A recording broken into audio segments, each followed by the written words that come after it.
First of all, pupuwede ba talaga muna nating masabi na may tao talaga na madaling magalit?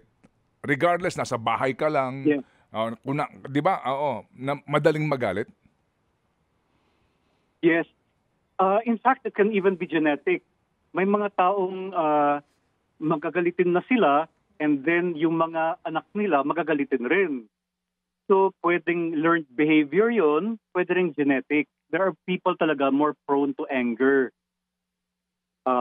Bukod doon, sabi niyo sa bahay, no? So, even depression can cause anger. Kasi meron tayong tinatawag na angry depression. Wherein, hindi kalungkutan yung nagmamanifest, kundi anger. Okay? So, we call that angry depression. And meron namang taong may intermittent explosive anger disorder. So ang ibig sabihin, sumasabog lang sila kahit very minimal yung trigger nila.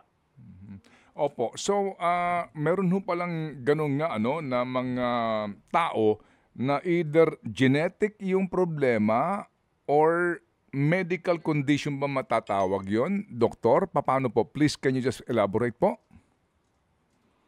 Pwedeng genetic, pwedeng learned behavior, Mhm. pwedeng may psychiatric disorder, Mhm.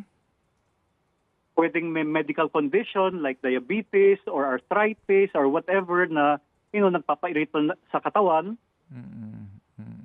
or pwede ring situational stress. Okay, opo. Ang linaw nun.